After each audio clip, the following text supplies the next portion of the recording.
想我堂堂天下第一刺客，千面修罗，伪造死讯，躲到这江南小镇，装作病弱绣娘，还招了个穷书生做上门夫婿，总算能摆脱刀光剑影了。这把淬了麻药的刀，今晚就用来防备那新郎官。他若有异动，当场解决。半个月前，我设计金蝉脱壳，卸下情报王守尊的位子，躲到这小镇装落魄书生，娶这个病弱村姑，正好掩护普通人的身份。娘子，久等了。真是个娇弱的可怜人，若是看到我指尖常年练武留下的宝剑，怕是会吓晕过去吧。寿娘莫怕，我连劈柴的力气都没有，但只要我一口粗茶淡饭，绝不让娘子饿着。这书生太脆弱了，我若是不小心泄露一丝杀气，恐怕能直接把他的三魂七魄吓飞。相公说的是哪里话？妾身这副病骨支离的身子，相公不嫌弃，已是万幸。好凉的手，传闻这村姑气血两亏，果然不假。好虚的脉，这书生脉象若有若无，怕是真没几年好活了。天色不早了，相公，我们歇息吧。这个位置刚好是最佳的床铺防御距离。好，娘子睡里侧，小心夜里受了风寒；睡在外侧，正好预留出绝佳的暗器发射视野。方圆10里内，目前没有任何异动。大前王朝最新一季的盐铁帐幕，到底要在哪儿做换帐？娘子，老相公，可是昨夜受凉了。妾身无碍，只是妾身这身子骨太不争气，一点风吹草动便睡不安稳，倒叫相公受。娘子说的哪里话？你我既有一回夫妻，自当同甘共苦。这病骨果然没有丝毫威胁。看来这书生昨夜倒是安分守己。寻常村姑提一桶水，大约需要用几分力气？2成？不，1成。草率了，1成力还是太多了。娘子，发生何事了？相公，妾身真是没用，这木桶的提手年久失修，早已腐朽。妾身方才手上没力气，一时没拿稳，竟让它掉下去了，连这点小事都做不好。妾身真是个娇弱的可怜人，一个烂木桶都能伤心成这样。娘子莫哭，一个破木桶罢了，旧的不去，新的不来。这等粗活本就不该你来做，你去堂屋里歇着，为夫去厨房做些早膳，待吃过热饭，身子暖和了便好了。还好这书生好糊弄，若是让他查验那断裂的木哈，定能看出是被极强的指力生生捏断的。生火？我堂堂白衣卿相，只管过火烧敌营，哪里会煮粥？根据情报司卷宗记载，燃烧需要火引、助燃物以及风道罢了，稍微借用一丝内力催风即可，只要控制好力度，外人绝对看不出来。相公，你遇刺了吗？娘子，为夫没事。这灶台年久失修，风道淤堵，为夫只是轻轻吹了一口气，它便塌了。为夫连顿顿热饭都做不出来，实在惭愧。轻轻吹了一口气，能把半边灶台吹塌？这灶台是用泥糊的还是纸糊的？相公莫要自责，你本是读书人，这厨房里的粗活怎会做？人没事就好，没伤着哪里吧？灶台塌了，最后米也成了灰。如果不想在退隐江湖的第一天就被活活饿死，我们必须搞点钱。相公，家里只剩这3文钱了，连买口新铁锅都不够，这可如何是好？想我堂堂白衣卿相，经手的赈灾勤粮、军饷调补数以百万计，随便打个盹漏算的碎银都够买下这座落花镇，如今却要对着3枚铜板发愁。娘子莫哭，当心哭坏了身子。你把钱收好。为夫好歹读过几年圣贤书，这镇上有不少目不识丁的百姓。我去街角这个摊子，代写家书，代念气节，总能换几升糙米回来。你在家好好歇息，切莫再劳神了。那怎么成？相公身子弱，外头风大，若是吹病了，妾身万死难辞其咎。妾身做不来重活，但女红还算拿得出手。妾身随相公一同去镇上接些绣活补贴家用。靠代写肾技，一天能赚几文钱？怕是连给他抓捕补药都不够。看来得联系情报网的暗线，随便卖个过期的朝堂消息，也够在这江南小镇富足一生了。靠绣花，我的手拿刀还行，拿针怕是要把布戳成筛子。落霞山常有野猪出没，我随便进山锤死一头，拖去黑市，至少能换半年口粮。天机阁最高级别联络暗号，看谁先上钩。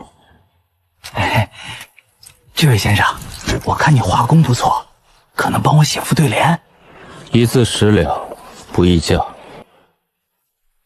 主子，您怎会在此？京城那边为了寻您，都快把大内翻底朝天了。我已是个死人，切莫再提往事。江南巡盐御史的账本藏在秦淮河花船的甲字号暗格里，这消息全当你买了，拿了东西立刻滚。若敢泄露我在此地的半点风声，你知道规矩。不行，一介穷书生突然拿出50两官银，你定会惹得双娘惊惧。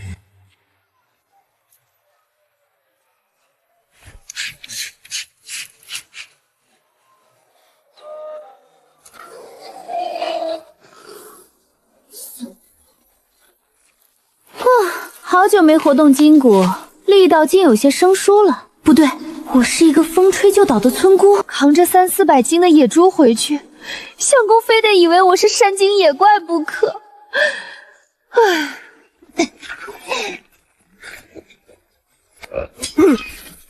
这野猪是我家护院打的，你收了吧。给我切2斤最上等的五花肉，再花2两碎银子。记住，若有人问起，就说是我在山脚下捡到了一只死兔子换的，懂？凌月，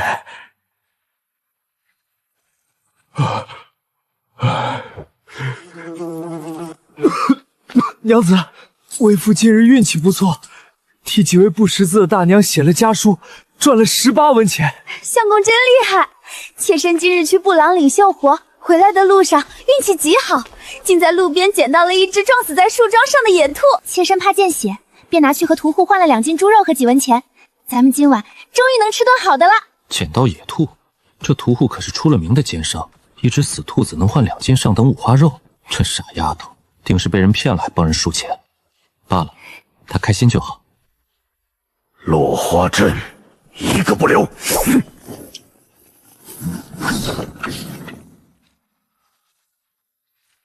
相公，这灶无妨，国有大禹治水，今有为夫修造。娘子且去歇息，为夫去后院和些华泥，定能将它修好。妾身虽帮不上大忙，但替相公劈些柴火还是使得的。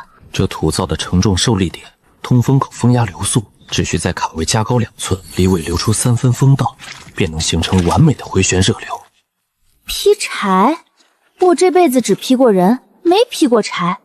若不用弄力，连树皮都磕不破。若用了内力，这原木怕是要炸成粉末。坏了，哪个村姑劈柴能劈出镜面效果？若是被相公瞧见，定会以为我练了什么妖法。相公，柴劈好了。娘子辛苦了。该死，职业病犯了！我这是在切肉，不是在给仇家骗肉领取啊！一群人一顿乱。娘子，肉切好了吗？切好了，妾身手腕没什么力气，切得有些难看，相公莫怪。无妨，切成何样都是娘子的情意。这红烧肉便由为夫来烹饪吧。五花肉32两，盐需3钱，酱油需1盒，柴火需保持在猛火与文火间的临界点，翻炒频率控制在每分析1次。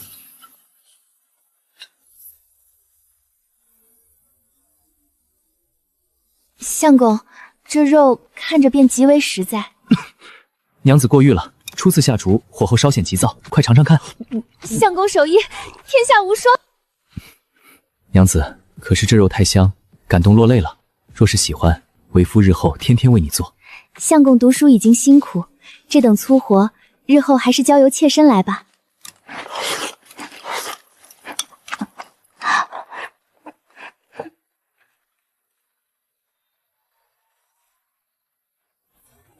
哟，沈书生，还有闲情雅致看书呢。上个月的利钱加上这个月的平安钱，一共3两银子。今日要是再拿不出来，可别怪大爷我手黑。王大爷，小生家徒四壁，连吃饭都成问题，哪里拿得出3两银子？还请宽限几日。宽限？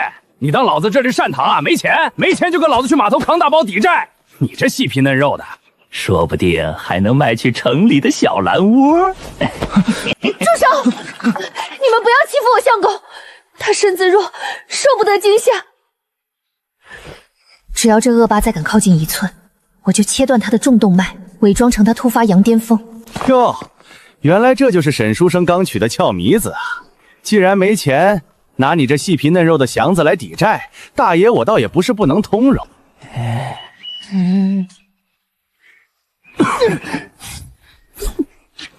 混逆！哎呦我操！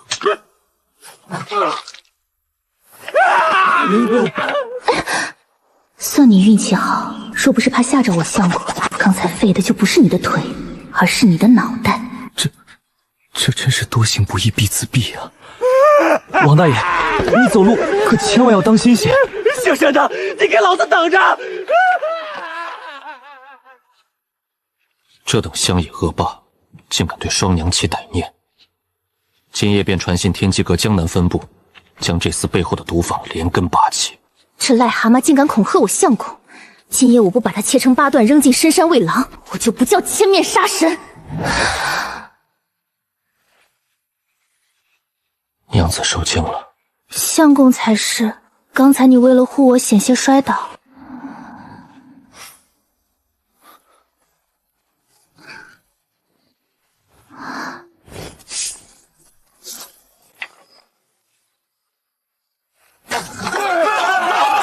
大胆王五，竟敢暗中私吞官银，包庇降马，证据确凿，给我打入死牢，秋后问斩。这小镇的官府办案效率竟如此之高，还没等我动手，这祸害就被连根拔起了。也罢，省得脏了我的刀。江南小镇的治安当真令人安心。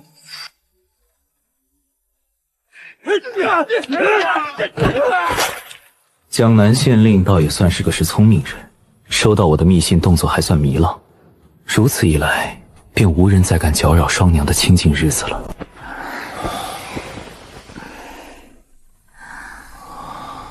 能护他在这乱世中安稳度日，真好。能护他在这乱世中安稳度日，真好。昨夜那场为了保护相公的深夜狩猎，竟让官府抢了先。不过这种不费一兵一卒便拔出恶霸的节奏，倒让人松弛。这书生睡得倒是沉。不能露馅儿，我可是个娇弱的村姑。相公，天亮了，该起来给街坊邻里带些信件了。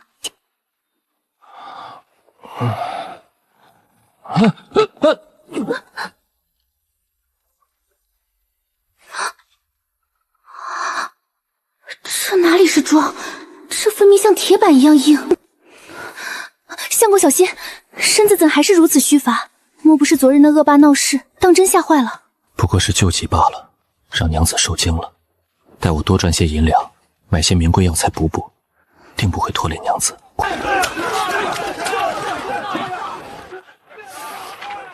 哎，沈书生，今日怎么没写字？我这儿有批货要运往外省，需要开具几份录制，还要加盖私章。你那字儿写得漂亮，帮我拟几份。陆银乃是大前王朝最严苛的官文，不过天下间所有的官印底板都在我天机阁有配分。这陆隐是官府文书，小生虽有一身文才，却也不敢僭越。不过若只是普通的契约与规矩文书，倒是可以帮上一帮。我要开的是正儿八经的官府录印，但我没时间去州府排队。你只要帮我临摹出那几个繁复的衙门花押，我就给你1两银子。1两银子？这行脚商身上带着江南边境的气味，那双手布满长期握刀的老茧，是边关的赤袭，还是伪装的探子？好本事，先生果然好本事。先生日后若有闲暇，大可常来此处。若非为了调出这伪装成货商的敌国暗哨，我怎会接这生意？却是不知他身上藏着什么边境布防的秘密，正好借歹写文书向暗庄传递讯息。借着这些八卦，正好摸清镇上的异常人口流动。今日赚了这么多，相公真是有经商的天赋，看来书生也不一定百无一用。都是托了娘子的福，若是没有娘子在外打点，为夫这摊子怕是早就被人掀了。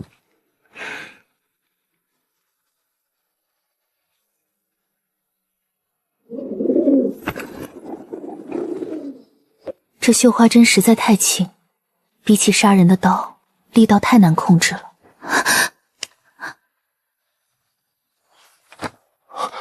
娘子，怎么了？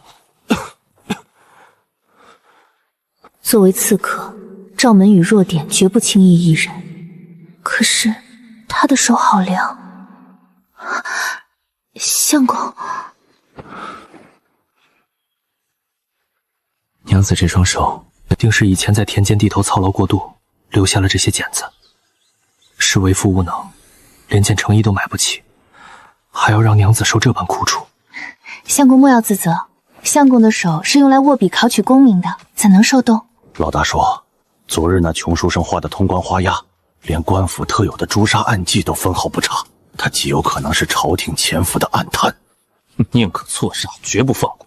进去探探虚实，若真是暗探，直接解决掉。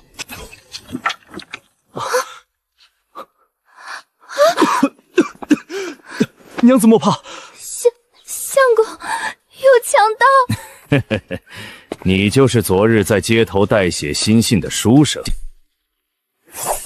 好汉饶命！小生只是个落榜书生，家里只有几文钱的润笔费，全都在这里了。只要你再靠近半步，就叫你倒地不起。我们不要钱，我们要你的命！不许碰我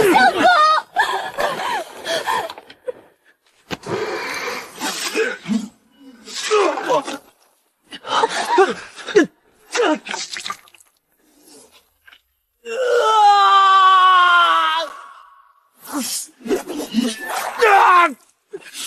我的腿！你这瞎子，往哪儿捅呢？老大，我也不知道这砚台怎么会飞过来。相公，他们怎么自己打起来了？好可怕！这或许是老天爷看我们夫妻二人命苦，显灵相助吧。两位好汉，你们还要钱吗？撤！边关的斥候，竟敢把刀架在双家的脖子上，既然来了，就别想活着走出江南。敢吓唬我相公，今夜若是不处理干净，我叶流霜的名字倒过来写。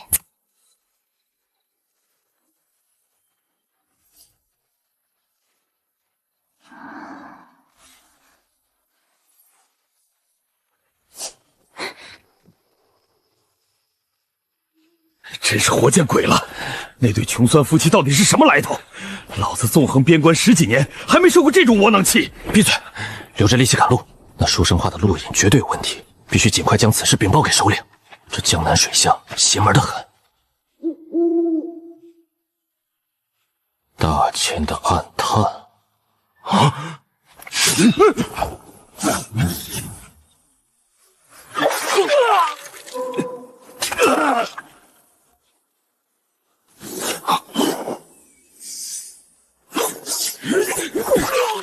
这黑衣人莫不是这群刺客的接应首领？若让他把人带走，我那娇弱不能自理的相公，岂不是日后还要担惊受怕？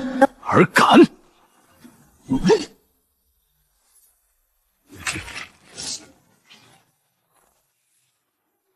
好诡异的身法，若让他活着离开，双娘在镇上的安危必受危险。这黑衣人内力浩瀚如海，刚才那一掌震得我虎口发麻。若是全力拼杀，必然重伤。若我带伤回家，相公定会担忧落泪。这黑衣刺客的剑锋，似乎总试图绕过我去看地上那2个赤尾。这黑衣高手防守的重心，似乎也是为了阻止这2个赤尾逃跑。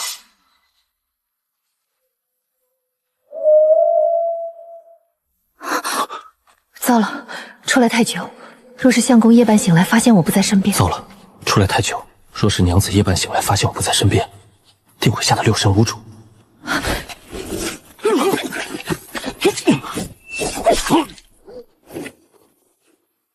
阁下好手段，青山不改，绿水长流。承让，后会无期。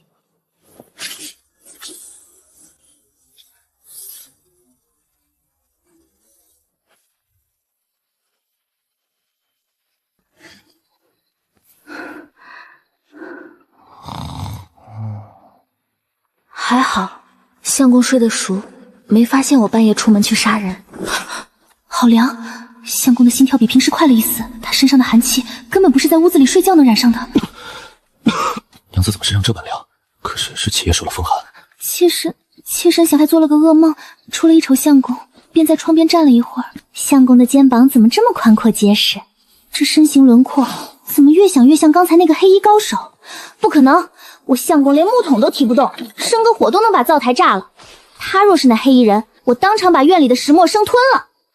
双娘身躯里透着极度紧绷的力量感，这股寒气比我还重。难道他刚才也出门了？不可能，双娘看到刀剑会吓得落泪，怎么可能是黑衣刺客？定是这屋子四面漏风，苦了他了。娘子莫怕，梦都是反的。明日我多接些歹血的活计，去集市上扯2床厚实的棉被，再买个手炉，定不让你再受冻。相公待我真好。出命案了！十里乱葬岗死了2个外地来的行脚商，死状极惨，大家最近夜里可千万别出门啊！命案！这太平盛世，朗朗乾坤，怎会生出这等骇人听闻的惨事？相公莫怕，莫怕，咱们落花镇向来太平，这定是外来的强人作祟。官府老爷们英明神武，定能将那杀人越货的歹徒捉拿归案的。那2名边关斥候的死状，一个是眉心被碎石贯穿，一个是死穴被指锋击破。这等干净利落的手法，小镇仵作绝见不出来。只是那个黑衣刺客身法诡异，不知是否还潜伏在江南。娘子，那这蝉若不能一夜之间连嘎2人，定是穷凶极恶之徒。若是真遇上歹人，只怕连护你周全的力气都没有。今日你便留在家中，把门窗锁好，千万莫要外出。那白衣高手的内力霸道无比，若是我这手无缚鸡之力的相公一个人在街头摆摊，不想冲撞了他，岂不是要被一掌拍得魂飞魄散？相公说的是哪里话？相公身子不好，还要去街头带血私禁，妾身怎能安心躲在家中？今日妾身陪相公一同去镇上，若真有不测，妾身就算是拼了这条命，也要挡在相公身前。傻双娘，为夫怎会让你挡到？若是那个黑衣刺客敢动我娘亲一根头发，我定要将他挫骨扬灰。若是那个白衣高手敢动我相公一根头发，我定要他死无全尸。听说了吗？那仵作去验尸了，说那2人死得邪门极了。一个被枯树叶子穿了琵琶骨，一个被路边的碎石子打穿了眉心。仵作说，这绝对是江湖上那等飞花摘叶、皆可伤人的绝顶高手干的。我也听说了，昨夜打更的王大爷隐约瞧见，是一白一黑2道鬼影子在天上飞呢，莫不是黑白无常来索命了？飞花摘叶穿透琵琶骨，那白衣人的内力果然恐怖如斯。这等危险人物在镇上出没，以后夜里我得在相公的床榻周围多布下几道暗哨才行。碎石贯穿眉心，那黑衣刺客竟能将普通碎石用出透骨钉的威力。此人一日不出，双娘便一日不得安宁。调集12天字号杀手，把这江南翻个底朝天。相公写了这半日，歇息片刻，喝口水吧。大娘，这封信您收好。不知大娘可知，这镇上哪家的汤婆子卖的最好，最保暖？沈书生真疼媳妇儿，去老李家的铺子买吧。他家的同治汤婆子最严实，不漏水，午一晚上都是热乎的。娘子，这江南的冬日湿冷，你气血吹翻，最是畏寒。以后白天里将这汤婆子揣在袖中，夜里放在背颈，便不会再手脚冰冷了。这汤壶子表面竟萦绕着一层极精纯的真气，这热量被内力强行锁死在铜壁内，绝对不会冷。相公花光了润笔费给我买这个，那卖汤壶子的老板定是个隐士高手，竟能在铜器上附着内力护盾。相公，这得花多少银钱啊？咱们家本就……钱财乃身外之物，只要娘子身子安康，为夫便是把这街头的石板磨穿，也心甘情愿。相公对我情深意重，看来今夜我得去走一趟黑市，接几单报酬丰厚却不沾因果的悬赏，给相公多换几套体面冬衣。相公，妾身见你夜里读书总是手脚僵硬，一块烧硬，便自作主张买了这个敷石，便将这火炉放在案下，既能取暖，又能温酒煮茶，岂不美哉？双娘却领粗糙秀活，怎买得起这等名贵的银骨炭？难道镇上的商贩他生的柔美，故意少收了他的钱？娘子费心了，有此红泥小炉，这个冬夜，为夫再也不会觉得寒冷了。双娘真是个体贴入微的女子，这等名贵的银骨炭，也不知她是在哪个大户人家接了多少繁重的秀货，熬了多少个日夜才换来的。等过了这阵风头，定要让江南的案长送些名贵首饰和上好的绸缎来，绝不能再让自家娘子受半点委屈。相公肠胃不好，不可胡乱应付。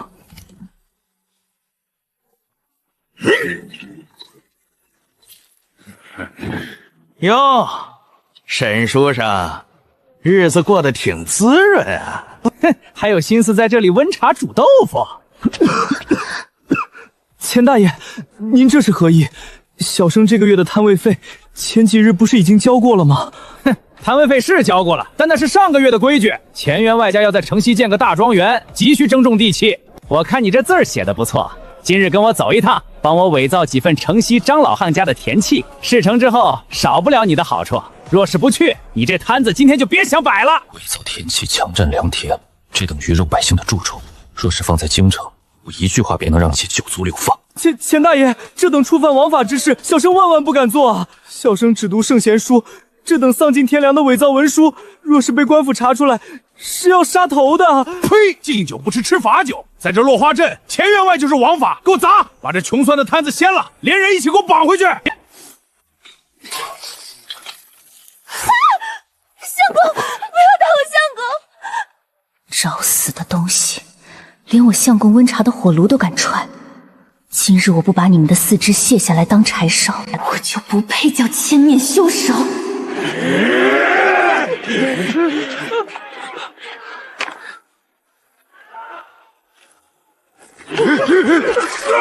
我的脸，烫死我了！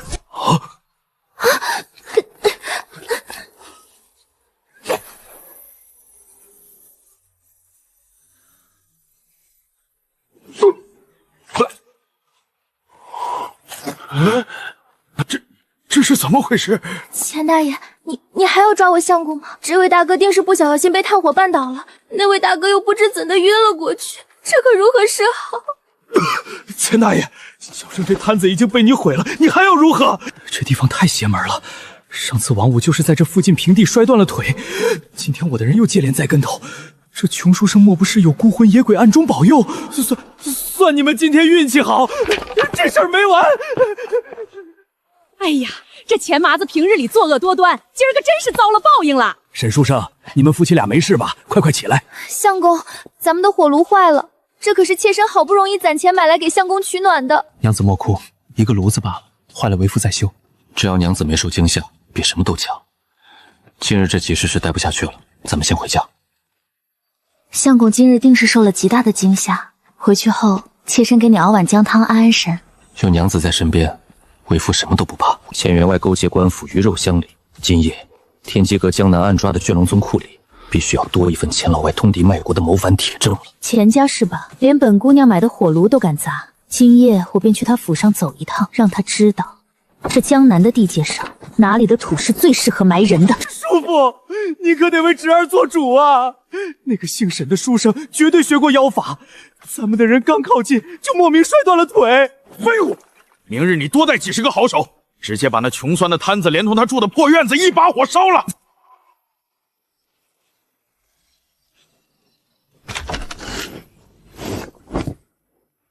这叠便是钱家强取豪夺的地契与黑账。这封仿造的勾结悍匪、劫掠岁贡的密信，足以让钱家满门抄斩。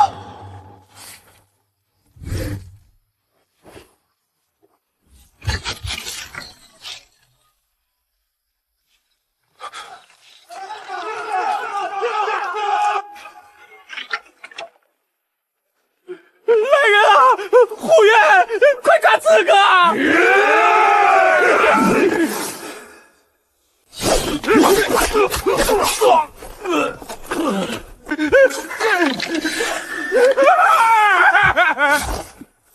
你看饶命！有金银抓宝，老夫库房里全都有。我对你的脏钱没兴趣。白天砸火炉的时候不是挺威风吗？我这人向来恩怨分明，你砸我一个火炉，我便还你一堆炉灰。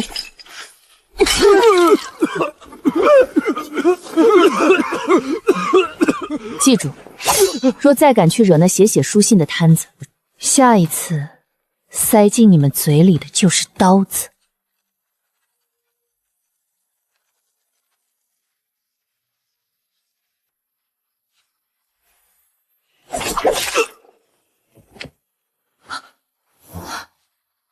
好深厚的内力，那是飞花摘叶的手段。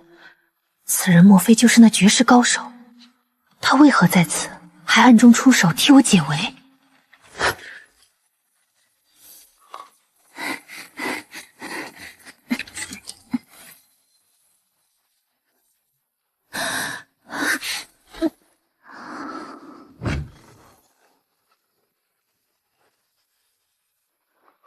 相公怎么浑身凉透了？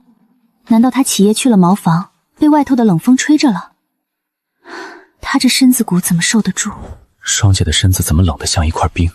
定是这屋子漏风，苦了她了。娘子怎么冻成这样？妾身方才觉得窗户似乎没关严实，起身查探，不小心受了寒气。相公怎么也没睡安稳？为夫觉得被子落了半边，怕娘子着凉便醒了。别怕，为夫给你暖暖就不冷了。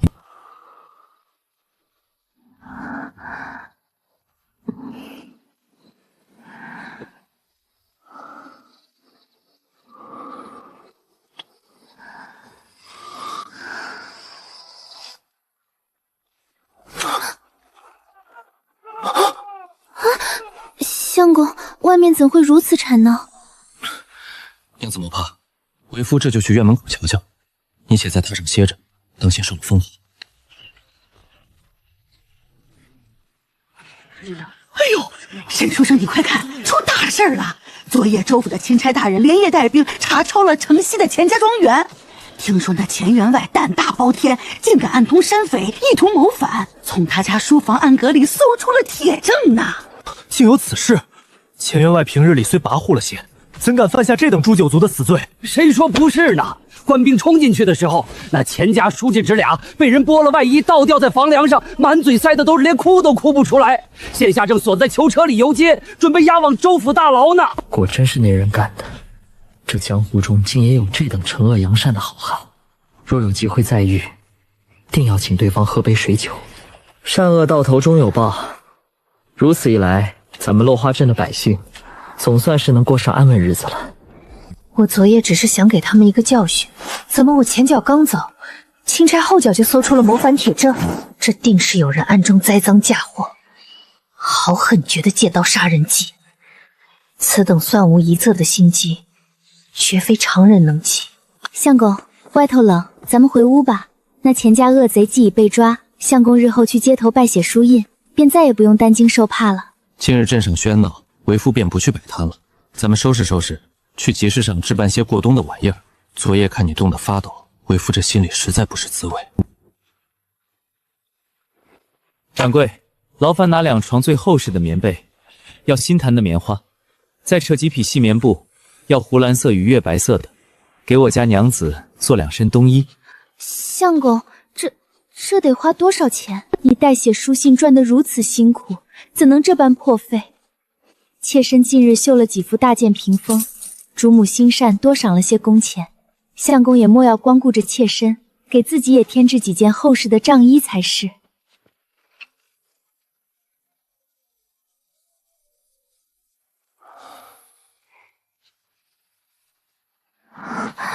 少娘，落雪了，明日咱们在院子里堆个雪人可好？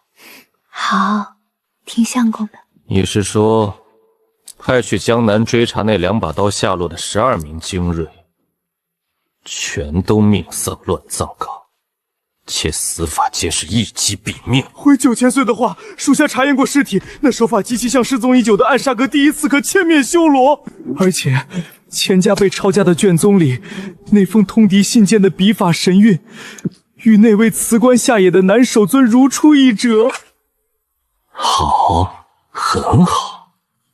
本座最锋利的2把刀，不仅没有断，反而背着本座躲在江南水乡玩起了双宿双飞的把戏。传本座密令，调集安隐卫36天罡，本座倒要亲自去江南看看，这世上有谁能从本座的手心里把猎物偷走。